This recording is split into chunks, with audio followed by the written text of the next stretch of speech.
On a chilly autumn morning in downtown Chicago, the city was already awake with the rush of people chasing their routines, coffee cups in hand, phones glued to their ears, eyes fixed on the ground. But amidst that hurried blur of ordinary life, something extraordinary was quietly unfolding on a quiet corner near an office building. A young woman sat on the cold pavement, her back against the wall, clutching a tiny bundle wrapped in a worn blanket. Her hair was messy, her eyes red and tired. And in her trembling hands was a small plastic bottle, not filled with milk but with water. She shook it gently, trying to calm the baby in her arms, whispering broken words that only a desperate mother could understand. The baby whimpered weakly, its lips dry, its face pale. The sight was haunting, a portrait of silent suffering in the middle of a world too busy to notice. People walked past her without turning their heads, pretending not to see. Some glanced for a moment, then looked away, guilt flickering across their faces like a passing shadow. She sat there, hungry, exhausted, and utterly invisible. If you believe that one act of kindness can change a life forever, please take a moment right now. Like, comment, share, and subscribe to our channel. Your small gesture helps spread these stories of hope to more hearts across the world. Her name was Sarah Miller, 26 years old, once a bright-eyed nursing student who dreamed of helping others. But life had turned cruel faster than she could catch her breath. She had fallen in love with a man named Eric, a charming musician who promised her the world. When she found out she was pregnant, he swore to stay by her side. Until one morning, he was simply gone. No note, no call, just silence. Left with an unpaid apartment, a growing belly, and no family nearby, Sarah found herself drowning in bills, eviction notices, and fear. When her baby, Noah, was born, her world should have been filled with joy. But instead it became a daily battle for survival. She slept in shelters, sometimes in bus stations, and sometimes on the streets when the shelters were full. Her milk dried up because she wasn't eating enough. Formula was too expensive, so she did what she could, mixing a little water to soothe her baby's hunger, praying it wouldn't make him sick. Each night she would whisper to Noah, "I'm sorry, baby. Mommy's trying."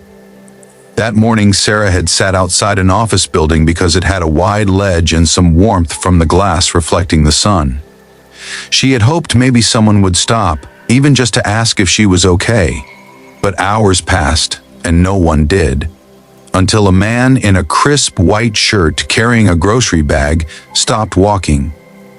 He had been on his lunch break hurrying back to work, but something about the scene froze him in place.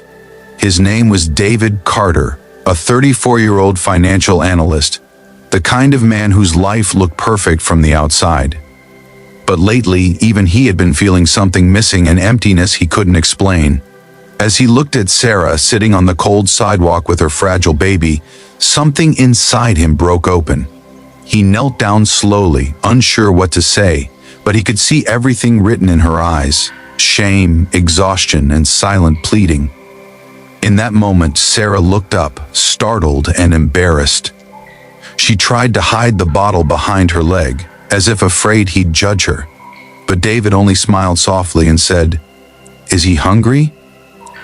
She nodded, too choked up to speak.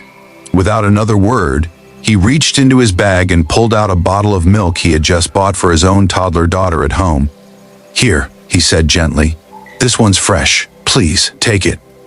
Sarah hesitated, tears welling in her eyes. When the baby tasted the milk, his tiny hands gripped the bottle tightly, sucking as if he'd been starving for days. Watching Noah finally feed made Sarah's body shake with sobs, relief, gratitude, shame all tangled together. David stayed there, quietly, holding the bag with more food and baby formula he'd gone back to buy minutes later.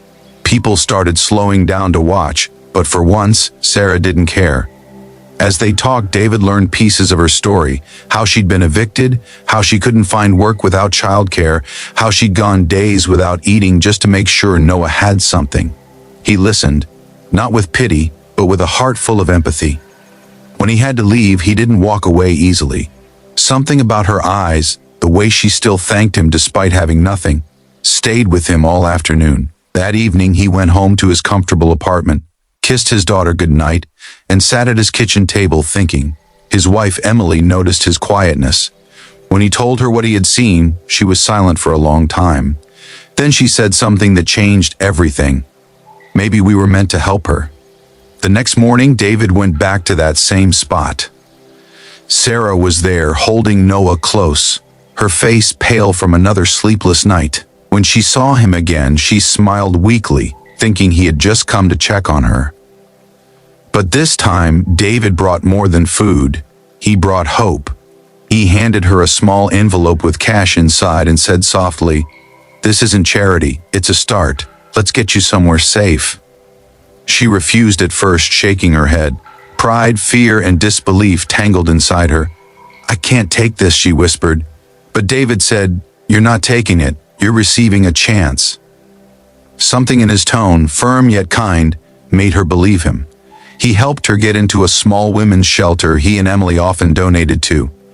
There, Sarah finally had a bed, warm meals, and volunteers who helped her find part-time work. It wasn't easy. She cried many nights, feeling guilty for accepting help. But every time Noah smiled, every time he laughed in his sleep, she reminded herself that hope was worth holding on to. David and Emily visited often. They brought diapers, toys, and, more importantly, encouragement. Sarah began working in a local diner washing dishes, slowly saving what little she could. Months passed. She found a small apartment with the help of the shelter's program. David helped her with the first month's rent, insisting it was just a loan, though they both knew he'd never ask for it back. But Sarah didn't forget his kindness. She worked tirelessly, taking extra shifts, studying for her nursing certification at night whenever Noah slept. Sometimes she'd fall asleep at her books, exhausted but determined. Slowly, her life began to rebuild, piece by fragile piece. 2 years later, Sarah walked across the stage of a local community college, holding her certificate in nursing assistance. In the crowd sat David and Emily, clapping with tears in their eyes. Noah, now a chubby toddler, sat on Emily's lap, clapping too. It was a full-circle moment. The same hands that had once offered a bottle of milk were now applauding the woman whose life had transformed because of that single act. Sarah later found steady work at a hospital, and every day she carried with her the lesson David had taught her, that kindness is never small, that sometimes it takes just one person to stop, look, and care enough to change everything. Years passed, and Sarah never forgot that morning on the sidewalk. Whenever she saw someone struggling, a mother counting coins at the grocery store, a man holding a cardboard sign, she would stop. Even if all she could offer was a sandwich or a kind word, she did it, because she knew firsthand that compassion could ripple further than one could imagine. One cold December afternoon, as snow began to fall across Chicago, Sarah walked out of the hospital after her shift. She saw a young woman sitting near the entrance, shivering, holding a baby. For a moment, her heart stopped. It was like looking into her own past. Without hesitation, she took off her coat, knelt beside the girl, and said, "Hey, is your baby hungry?" And just like that, the cycle of kindness continued. If this story touched your heart, please take a moment to like, share, and subscribe. Let's fill the world with stories that remind us of the power of compassion, even in the smallest moments. Before you go, please comment below with one simple thought. Kindness still matters. Your words can inspire someone else to make a difference today. Because sometimes all it takes is one act of love, one bottle of milk, to change the course of someone's life forever.